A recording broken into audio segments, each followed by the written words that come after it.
Hello everyone, Rahul राय digital platform पर आपका हार्दिक स्वागत और अभिनंदन। आप सभी को नमस्कार, प्रणाम। तो जैसा कि हमने बच्चों लास्ट क्लास में endocrine system part first discuss किया, मैंने आपको बताया कि एंडोक्राइन सिस्टम क्या होता है, उसके रिगार्डिंग हमने डिस्कस किया। तो वही क्लास को आज हम कैरी ऑन करेंगे। तो कैरी ऑन करने के पहले बच्चों हम एक बार उसका रिवीजन करेंगे शॉर्ट में। तो मैंने आपको बताया था कि total there are 9 gland, it will comes under that is endocrine gland. तो अब अभी भी आपसे कोई क्वेश्चन पूछे कि हाउ मेनी ग्लैंड्स या how many endocrine glands in numbers, तो दैट इज 9। ओके, तो ये 9 होती है। सबका मैंने आपको फंक्शंस बताया, ठीक है। Endocrine system it is an ductless system, क्योंकि यहाँ पर देयर इज नो डक्ट, यहाँ पर कोई भी पाइप नहीं है, ट्यूब नहीं है, कोई डक्ट नहीं है। जो भी हार्मोन रिलीज होता है डायरेक्ट आपके ब्लड में मिल जाता है और पर्टिकुलर सेल्स का या जो भी आपके टारगेट्स टिश्यूज हैं और ऑर्गन्स है उसमें फंक्शंस को क्या कर देता है बच्चों, चेंज कर देता है। तो बच्चों ये पूरी ग्लैंड्स हमने ऑलरेडी उस दिन डिस्कस की थी कि क्या होता है। साथ में मैंने आपको बताया एंडोक्राइन सिस्टम को डक्टलेस सिस्टम बोलते हैं, फादर ऑफ एंडोक्राइनोलॉजी को हम बोलते हैं थॉमस एडिसन। ग्लैंड मैंने बताया ग्लैंड एक ऐसा ऑर्गन होता है जिसके अंदर खुद ऐसी कैपेबिलिटीज होती है, एबिलिटीज होती है, खुद अपना ओन सिक्रिएशन कर सके, ठीक है। लेकिन टाइप्स ऑफ ग्लैंड में हमने 2 ग्लैंड देखा, एक होता है एंडोक्राइन ग्लैंड, एक होता है एक्सोक्राइन। तो एक्सोक्राइन ग्लैंड को हमने बोला डक्ट ग्लैंड, क्योंकि इसके अंदर एक डक्ट होता है, एक मीडियम होता है, उसके थ्रू क्या होता है वहां तक वो सिक्रिएशन चला जाता है। एंडोक्राइन के अंदर जो सिक्रिएशन होता है बच्चों डक्टलेस होता है, यहाँ पर कोई भी डक्ट नहीं होती है। जो भी सिक्रिएशन होता है तो वो होता है हार्मोन रिलीज करता है, वो सिक्रिएशन को डायरेक्ट वो कहाँ चला जाता है बच्चों, ब्लड के अंदर। अब नेक्स्ट की अगर हम बात करें तो मैंने आपसे कहा था कि थोड़ा सा हम एक्सोक्राइन पढ़ेंगे, क्योंकि एक्सोक्राइन नहीं तो क्या करेंगे, ट्रिगर करेंगे एंडोक्राइन के, वो नाराज हो जाएगी। तो हम नहीं चाहते कि कोई नाराज हो, इसलिए उसके बारे में मैंने बताया था on the basis of secretion only there are 3 types. तो फर्स्ट है बच्चों एक्राइन, या जिसको हम बोलते हैं मीरोक्राइन। दूसरा होता है एपोक्राइन और थर्ड होता है बच्चों होलोक्राइन। तो मीरोक्राइन मतलब यहाँ पे जो भी सिक्रिएशन होगा तो बच्चों किसमें होगा, टोटली लिक्विड फॉर्म में होगा। लिक्विड फॉर्म में होगा तो यहाँ पर क्या होगा, कोई भी यहाँ पर जैसे सपोज सलाइवा लिक्विड फॉर्म में होगा तो कोई भी सेल यहाँ पर लॉस नहीं होगी, इसलिए हम इसको बोलते हैं मीरोक्राइन ग्लैंड। यदि यहाँ पर स्पेशली आपको बस पूछा जाता है what is the example of salivary sorry मीरोक्राइन gland, तो आपका आंसर क्या होगा बच्चों यहाँ पर salivary gland. Apocrine gland 2 gland होगी जिसमें एपिकल पार्ट या सम पार्ट या उसका सेल का टॉप पार्ट क्या होता है बच्चों, लॉस्ट हो जाता है। That condition we can say that is apocrine and holocrine में मतलब होल सेल लॉस्ट हो जाती है। उसका मैंने मीबोवियन ग्लैंड बताया था आइस का, ठीक है। तो अब यहाँ पे हम देखें तो देखिए उसका सलाइवरी ग्लैंड है, इसमें सेल का कोई भी पार्ट लॉस नहीं होता है। लेकिन एपोक्राइन में क्या सम पार्ट एपिकल का पार्ट या टॉप पार्ट लॉस्ट हो जाता है, मेमोरी ग्लैंड्स या मॉडिफाइड। ये ऑलरेडी मैंने आपको डिस्कस किया था डिटेल के साथ। होलोक्राइन मतलब पूरा होल पार्ट हो जाता है सेल का लॉस्ट सिक्रिएशन के टाइम पे, जैसे सीबीसी ग्लैंड और मीबोवियन ग्लैंड होता है।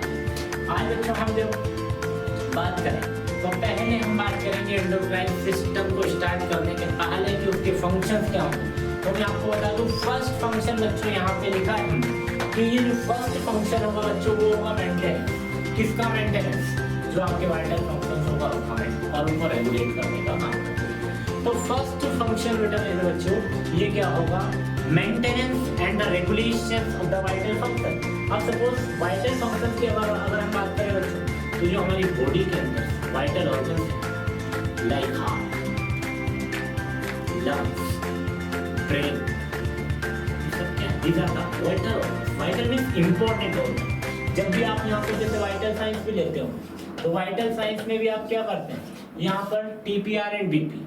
तो वही टीपीआर हम क्या कर रहे हैं, बीपी क्यों चेक कर रहे हैं, हार्ट का स्टेटस पता लगाने के लिए। रेस्पिरेशन हम क्यों चेक कर रहे हैं बच्चों यहाँ पे, क्यों कि हम हमारे लंग्स का स्टेटस पता लगाने के लिए। तो वैसे ही हमारा जो मेन फंक्शन है एंडोक्राइन सिस्टम का, तो बच्चों वो क्या होगा, maintenance and the regulations of the vital function. मतलब यहाँ पर जो भी हमारे जो वाइटल फंक्शंस प्रॉपर्ली मेंटेन है या रेगुलेट हो पा रहे हैं या नहीं, उसको हम देखते हैं। ओके, नेक्स्ट जो फंक्शन होगा बच्चों वो हम देखेंगे response to the stress and injury. Suppose suddenly कभी हम किसी का एक्सीडेंट देख लेते हैं, कोई अटेम्प्ट टू सुसाइड करता है वो हम देख लेते हैं, या फिर कोई इंजुरी हो जाती है, आरटीए हो जाता है, रोड ट्रैफिक एक्सीडेंट हो जाता है, तो उसके अगेंस्ट तुरंत हमारी बॉडी केमिकल रिलीज करती है। हार्मोन क्या करता है, तुरंत केमिकल रिलीज करता है, जिससे हम डिप्रेशन में भी नहीं जाते हैं। ये जब हमारे एक्सीडेंट के टाइम पर क्या होता है, या फिर या कोई स्ट्रेस में होते हैं या कोई इंजुरी होती है, तो जो हमारा केमिकल होता है, जो हमारे हार्मोन होते हैं ना बच्चों, वो क्या होते हैं, हार्मोन रिलीज करते हैं। यहाँ पे एक केमिकल सब्सटेंस रिलीज कर देते हैं। तो ये जो केमिकल सब्सटेंस जो बच्चों रिलीज होता है वो जाकर के कहाँ मिल जाता है, हमारे तुरंत ब्लड में, ठीक है। जिससे क्या होगा बच्चों, ये ब्लड में मिल जाता है, तो यहाँ पे ब्लड में मिल जाता है और पार्टिकुलर जो आपका जो टारगेट और सेल्स है वो वहाँ पर फंक्शन चेंज हो जाता है। तो अब यहाँ पर यदि स्ट्रेस के टाइम और इंजुरी के टाइम जो आपकी ये जो सपोज ये किडनी है, इस किडनी के ऊपर 2 ग्लैंड होती हैं। इन दोनों ग्लैंड को बच्चों हम क्या कहते हैं यहाँ पर, एड्रिनल ग्लैंड। मैं आगे फुल डिटेल में भी आपको बताऊंगा। ये एड्रिनल ग्लैंड को हम बोलते हैं बच्चों सुप्रारीनल ग्लैंड, क्योंकि ये किडनी को हम रीनल भी बोलते हैं, तो इसके सुपीरियर पार्ट में होता है, मतलब किडनी के जस्ट अबव होती है, इसलिए इसको बोलते हैं हम सुप्रारीनल ग्लैंड। तो ये सुप्रारीनल ग्लैंड भी जो बच्चों होती है ना, वो क्या करती है, जब आपका एक्सीडेंट, जब कोई डिप्रेशन में हो या कोई आप स्ट्रेस में हो या कुछ इंजुरी हो, तो वहां से 2 हार्मोन रिलीज करती है बच्चों, adrenaline and noradrenaline. Do you understand? वो ऐसा रिस्पॉन्स वहां से आपको देखने को मिलेगा स्ट्रेस और इंजुरी के टाइम। थर्ड होता है बच्चों ग्रोथ एंड डेवलपमेंट। तो मैं आपको बता दूं, ग्रोथ एंड डेवलपमेंट, जो आपका ग्रोथ और डेवलपमेंट भी वो होता है, वो फंक्शन हमारा एंडोक्राइन सिस्टम है। अब एंडोक्राइन सिस्टम से बच्चों आपने देखा होगा, यहाँ पे जो पिट्यूटरी ग्लैंड है आपकी, जो पिट्यूटरी ग्लैंड है वो हमारी 2 पार्ट्स में डिवाइड होती है। 2 पार्ट्स में, एक एंटीरियर पिट्यूटरी होता है, एक पोस्टीरियर पिट्यूटरी होता है। यदि पिट्यूटरी का दूसरा नाम पूछे आपसे, उसको बोलते हैं हाइपोफाइसिस। ओके, ये एंटीरियर पिट्यूटरी को हम बोलते हैं एडिनोहाइपोफाइसिस, और यहाँ पर पोस्टीरियर पिट्यूटरी को हम क्या बोलते हैं, यहाँ पर न्यूरोहाइपोफाइसिस। अब यहाँ पर एंटीरियर पिट्यूटरी का काम होता है 7 हार्मोन रिलीज करने का, और पोस्टीरियर पिट्यूटरी का काम होता है 2 हार्मोन रिलीज करने का। अब मैं बोल रहा हूँ यहाँ से आपको कि ग्रोथ एंड डेवलपमेंट में भी ये हेल्प करती है। कैसे हेल्प करती है, तो मैं आपको बता दूं, जो ग्रोथ एंड डेवलपमेंट में वो हेल्प करेगी बच्चों। कैसे हेल्प करेगी कि यहाँ से एक हार्मोन रिलीज होता है, इन 7 हार्मोन में से एक हार्मोन होता है बच्चों ग्रोथ हार्मोन। तो ग्रोथ हार्मोन क्या करता है, यहाँ पे ग्रोथ हार्मोन रिलीज होता है, तो वो आपकी बॉडी के ग्रोथ एंड डेवलपमेंट में एक इंपॉर्टेंट रोल प्ले करता है, तो वो एक नेक्स्ट फंक्शन होगा। फिर अगर हम बात करें बच्चों नेक्स्ट एनर्जी मेटाबॉलिज्म, अब यहाँ पर जो आपकी पेनक्रियास ग्लैंड है, जिसको हम मिक्स ग्लैंड कहते हैं, जो उसका 99% पार्ट है जो कि एक्सोक्राइन की तरह काम करता है, और 1% पार्ट है वो एंडोक्राइन की तरह काम करता है। तो वो एनर्जी मेटाबॉलिज्म उसके थ्रू मिलेगा। देन होता है बच्चों यहाँ पर reproduction, fluid, electrolyte and acid balance. यदि हम बात करें रिप्रोडक्शन की, तो यहाँ पर हमारे 2 गोनेट्स होते हैं। 2 गोनेट्स में एक होता है बच्चों यहाँ पर, एक तो होता है हमारा फीमेल का और एक होता है मेल का। फीमेल में बात करें तो बच्चों वो आपको देखने को मिलेगा ओवरी, और मेल में की बात करेंगे तो उसमें मिलेगा बच्चों आपको टेस्टिस। तो टेस्टिस से निकलने वाला जो हार्मोन होता है वो होता है टेस्टोस्टेरोन। तो टेस्टोस्टेरोन, ओवरी से निकलने वाला जो हार्मोन होता है बच्चों वो होता है प्रोजेस्टेरोन, और साथ में एस्ट्रोजन। ये 2 हार्मोन होते हैं।